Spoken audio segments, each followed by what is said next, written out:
আসসালামু আলাইকুম, কেমন আছেন সবাই? আমরা আরেকটি ক্লাস করব আজকে একাদশ ও দ্বাদশ শ্রেণীর হিসাব বিজ্ঞান দ্বিতীয় পত্র। অধ্যায়টির নাম হচ্ছে যৌথ মূলধনী কোম্পানির মূলধন হিসাব। আমরা অনেকে এটাকে শেয়ার ইস্যুর জাবেদা বলে থাকি। আজকে আমি যে প্রশ্নটি নিয়েছি এটা বরিশাল বোর্ড 2022 সালে এসেছিল। সো আপনার টেস্ট পেপার অথবা আপনার যে সাপ্লিমেন্ট বইগুলো আছে বা আপনার মেন যে বই আছে হিসাব বিজ্ঞান, সেখানে মেবি এই প্রশ্নটি পেয়ে যাবেন। এই প্রশ্নটি আমি সমাধান করে দিব। আপনি এটা প্র্যাকটিস করবেন এবং এটা দেখে দেখে এই ক্যাটাগরির যত শেয়ার ইস্যুর জাবেদার সৃজনশীল প্রশ্ন আছে সেগুলো সলভ করবেন। এই চ্যাপ্টার থেকে প্রায় প্রতি বছর একটি অঙ্ক আসে। আপনি যদি এই অঙ্কটি পারেন তাহলে খুব অল্প সময়ে আনসার করতে পারবেন এবং 10 নম্বর পাবেন। সো আশা করি আজকে ক্লাসটি আপনাদের জন্য খুব সহজ হবে। আমি খুব সহজ পদ্ধতিতেই চেষ্টা করব এক্সপ্লেইন করার। তো চলুন প্রথমে আমরা আমাদের যে উদ্দীপকে প্রশ্নটি দেওয়া আছে সেটি পড়ে নিই। রংধনু লিমিটেড 10 লক্ষ টাকার অনুমোদিত মূলধনে নিবন্ধিত হয়, মানে কোম্পানির টোটাল আজকে যে নিবন্ধিত হয়েছে মূলধন 10 লক্ষ, যা 10 টাকা মূল্যের, মানে প্রতিটি শেয়ারের মূল্য 10 টাকা, 1 লক্ষ শেয়ারে বিভক্ত। টোটাল শেয়ারের সংখ্যা হচ্ছে 1 লক্ষ। জনসাধারণের জন্য 75% শেয়ার ইস্যুর সিদ্ধান্ত গৃহীত হয়। এই কথার মানে কোম্পানি চাইতেছে তাদের যতগুলো এই যে 1 লক্ষ শেয়ার আছে তার 75% মানুষের কাছে বিক্রি করে দিবে। ইস্যু মানে বিক্রি করা, ইস্যু করতে চাওয়া মানে বিক্রি করতে চাওয়া। কোম্পানি 150% শেয়ারের আবেদনপত্র পেল। এই কথার মানে কোম্পানি যতগুলো শেয়ার বিক্রি করতে চাইছে তার 150% শেয়ারের আবেদন পেয়েছে। মানে মানুষ যা বিক্রি করতে চাইছে তার 150% শেয়ার কিনতে চাইছে, মানে প্রচুর চাহিদা। তারপরে বলছে কোম্পানি 100% শেয়ার যথারীতি আবন্টিত হলো, মানে আমরা বিক্রি করে দিলাম। দেখেন, আমরা যা বিক্রি করতে চাইছি তাই বিক্রি করব, এর বেশি বিক্রি করা আমাদের পক্ষে সম্ভব না। সুতরাং আমরা 100% বিক্রি করে দেবো। এখানে 100% বলতে বোঝাইছে আমরা যতটুকু বিক্রি করতে চাইছি সেটা। আচ্ছা, 100% শেয়ার যথারীতি আবন্টিত হলো। অতিরিক্ত আবেদনের টাকা সংশ্লিষ্ট আবেদনকারীদের ফেরত দেওয়া হলো। আর যাদেরকে আমরা শেয়ার দিতে পারবো না তাদেরকে আমরা টাকা ফেরত দিলাম, সেই কথাটি এখানে বলা আছে। ক নং প্রশ্নে বলছে আবেদনকৃত শেয়ার এবং ইস্যুকৃত শেয়ারের সংখ্যা নির্ণয় করো। সো আমি কতগুলো শেয়ারের আবেদন পেয়েছি সেটা এবং আমি কতগুলো শেয়ার বিক্রি করতে চেয়েছি সেটা বের করতে বলছে। এখানে একটা বিষয় আপনি খেয়াল করেন, ইস্যুকৃত শেয়ারের সংখ্যা না জানা পর্যন্ত আপনি আবেদনকৃত শেয়ারের সংখ্যা বের করতে পারবেন না। সো প্রশ্নে যদিও আবেদনকৃত আগে বলছে, ইস্যুকৃত পরে বলছে, আপনার প্রথমে ইস্যুকৃত শেয়ারের সংখ্যা বের করতে হবে। তো এখানে বলছে যে জনসাধারণের জন্য 75% শেয়ার ইস্যুর সিদ্ধান্ত গৃহীত হয়। তাহলে দেখতে হবে যে আমার অনুমোদিত শেয়ারের সংখ্যা কত। দেখেন, আমার অনুমোদিত শেয়ারের সংখ্যা হচ্ছে 1 লক্ষ। সুতরাং ইস্যুকৃত শেয়ার আমরা লিখবো, এখানে দেখেন 1 লক্ষ গুণ 75% ইকুয়াল টু 75,000 শেয়ার। এটা হচ্ছে আমার ইস্যুকৃত শেয়ার। এইবার আমরা আবেদন পেয়েছি 150% শেয়ার। মনে রাখবেন, এই 150% হবে ইস্যুকৃত শেয়ারের উপরে। ভালো করে বুঝেন, এই যে আমার ইস্যুকৃত শেয়ার আছে, এই ইস্যুকৃত শেয়ারের উপরে আমরা বের করব আবেদনকৃত শেয়ার। সো আমার ইস্যুকৃত শেয়ার হচ্ছে 75,000, তার 150%, 75,000 গুণ 150% ইকুয়াল টু আমরা যেটা পেলাম 1,12,500 শেয়ার। এটা হচ্ছে আমার আবেদনকৃত শেয়ার 150%। তো আশা করি ক নাম্বার খুবই ছোট এবং সহজ একটি প্রশ্ন ছিল। এইবার আমরা খ নং প্রশ্নের সমাধান করব। খ নং প্রশ্ন বলা আছে প্রয়োজনীয় জাবেদা দাখিলা দাও। তার মানে আমাদের এই লেনদেন থেকে জাবেদা করতে হবে। এখন একটা বিষয় বোঝেন, জাবেদা করতে গেলে আমাদের মাস্ট বি জানতে হবে লেনদেন কোনগুলো। লেনদেন ছাড়া কিন্তু আমরা জাবেদা করতে পারবো না। এখন আমাদের যে উদ্দীপক আছে তার সবটুক কিন্তু লেনদেন না। এখান থেকে আপনার খুঁজে বের করতে হবে যে এখানে আমার লেনদেন আছে কোনটা কোনটা। শুধুমাত্র সেই ঘটনাগুলোর জাবেদা করা পসিবল। সো আমরা এই পাশে দেখেন উত্তরটি করে রেখেছি, রংধনু লিমিটেড সাধারণ জাবেদা। আপনারা জাবেদার সব জানেন, তারিখ, বিবরণ, খতিয়ান পৃষ্ঠা, ডেবিট টাকা, ক্রেডিট টাকা। সো এইবার আমরা উদ্দীপকটি পড়ি এবং সেখান থেকে খুঁজে বের করি আমাদের লেনদেন আছে কোথায় কোথায় এবং জাবেদা করে ফেলি। যেমন রংধনু লিমিটেড 10 লক্ষ টাকার অনুমোদিত মূলধন নিয়ে নিবন্ধিত হয়, এটা লেনদেন না। একটা কোম্পানি আজকে তার নিবন্ধন পেয়েছে, তার মানে কোনো আর্থিক অবস্থার পরিবর্তন হয় নাই, সে শুধুমাত্র একটা লাইসেন্স পেয়েছে, এই লাইনের কোনো জাবেদা নাই।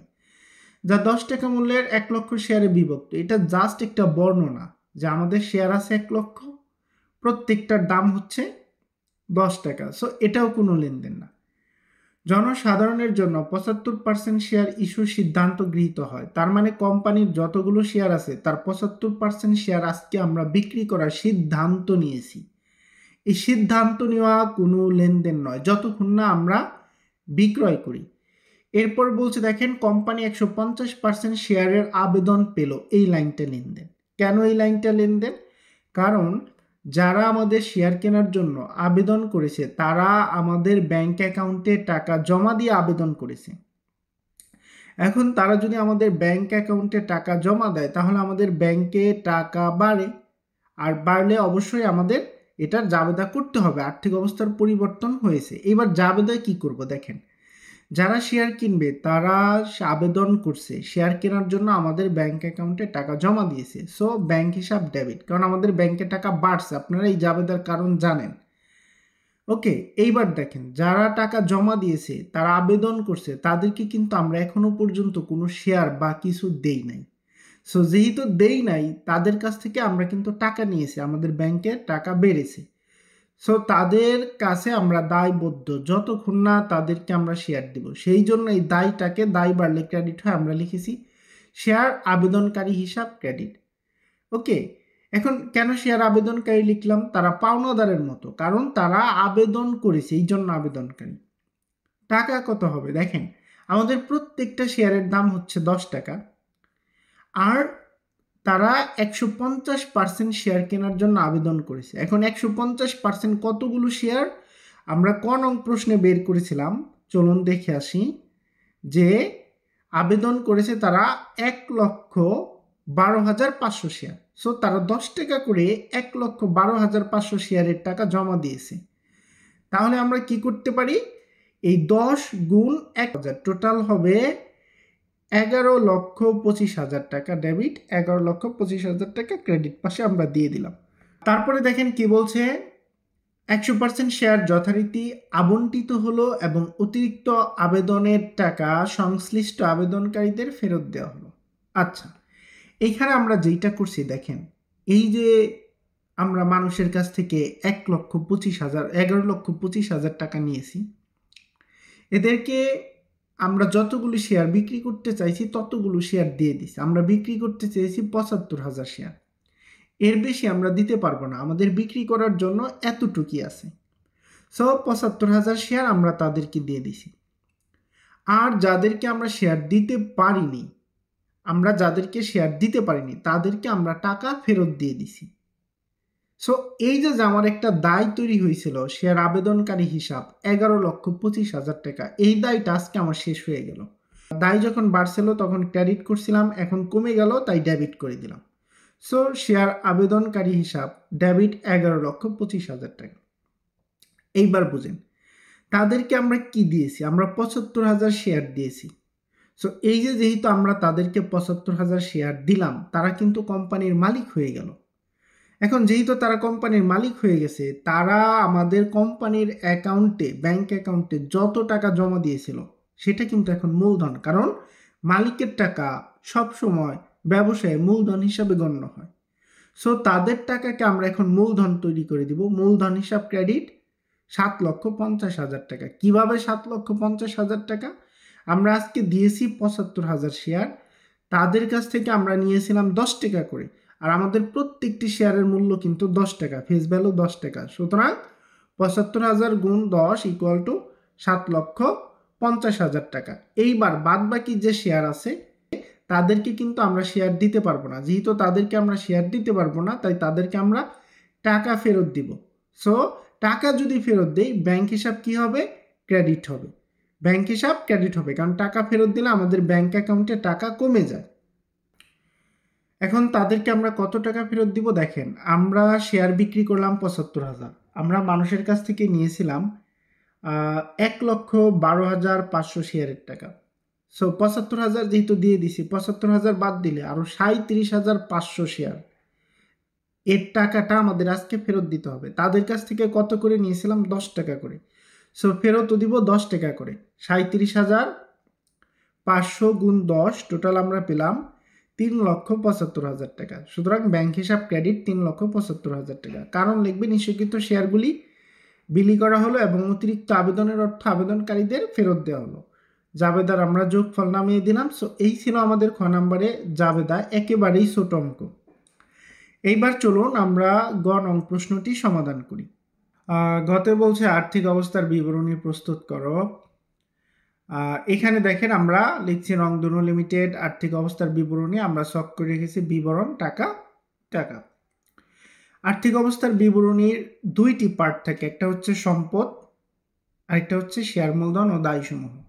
তো প্রথমে আমরা লিখলাম সম্পদ সমূহ, এই যে লাল কালারে আমি লিখে রেখেছি। দেখেন আমরা একটু আগে যে জাবেদা করলাম বা উদ্দীপকের যে লেনদেনগুলো আছে, এখানে যারা আমাদের শেয়ার কিনছে তারা আমাদের কোম্পানির ব্যাংক অ্যাকাউন্টে টাকা জমা দিয়েছে। এই যে আমাদের ব্যাংক অ্যাকাউন্টে টাকা জমা আছে, এটা আমাদের সম্পদ। এই টাকা ছাড়া এই কোম্পানির আপাতত আর কোনো সম্পদ নেই। এখন ব্যাংক জমা যেহেতু একটি চলতি সম্পদ, তাই আমরা লিখলাম চলতি সম্পদ ব্যাংক জমা। কত টাকা সেটা আপনি কিভাবে বের করবেন? তা বের করার নিয়ম হচ্ছে এই যে ব্যাংক হিসাব ডেবিট যোগ দিবেন এবং ব্যাংক হিসাব ক্রেডিট যত টাকা আছে বিয়োগ দিবেন। সো ১,১১,২৫,০০০ টাকা থেকে ৩,৭৫,০০০ টাকা বিয়োগ করলে আমরা পাই ৭,৫০,০০০ টাকা। এইটাই হচ্ছে আমার ব্যাংক জমা। আমাদের এই উদ্দীপকে বা প্রশ্নে জাবেদায় আর কোনো চলতি সম্পদ বা অন্য কোনো সম্পদ নেই। তারপরে আমরা কি লিখব দেখেন, শেয়ার মূলধন ও দায়সমূহ। তো প্রথমে বসাবো শেয়ার মূলধন। শেয়ার মূলধনকে আমি সবসময় বলি 4টা ভাগে ভাগ করতে হয়। 1 অনুমোদিত, 2 ইস্যুকৃত, 3 বিলিকৃত, 4 আদায়কৃত। প্রথম 3টা ক্লোজ করে দিবেন, লাস্টেরটা ক্লোজ করবেন না, যোগফল নামাতে হবে। সো এই কথাটুকু মনে রাখলে আপনার অঙ্ক হয়ে যাবে। তো প্রথমে আমরা বসাবো অনুমোদিত, আমরা লিখলাম অনুমোদিত। অনুমোদিত মানে কোম্পানি কতগুলো শেয়ারের অনুমতি পেয়েছে। তো আমরা জানি কোম্পানি 1,00,000 শেয়ারের অনুমতি পেয়েছে, তাই লিখলাম প্রতি শেয়ার 10 টাকা করে 1,00,000 শেয়ার, টোটাল 10 লক্ষ টাকা, এটা ক্লোজ। তারপরে দিবেন ইস্যুকৃত ও বিলিকৃত, আমরা একসাথে দিয়ে দিছি, কারণ আমরা ইস্যু মানে যতটুকু বিক্রি করতে চাইছি, বিলি মানে ততটুকুই বিক্রি করছি। সো এই দুইটা একসাথে দেওয়া যাবে। আপনি যদি মন চায় যে আমি আলাদা আলাদা লিখবো, নো প্রবলেম, আপনি লিখতে পারেন। তাহলে আমরা ইস্যু করছি 75%, মানে ৭৫,০০০ শেয়ার, 1,75%, ৭৫,০০০ শেয়ার। আর দাম কত দিবেন? এখানে সবসময় মূলধনে ফেস ভ্যালু দিতে হবে 10 টাকা, বেশি কম লিখতে পারবেন না।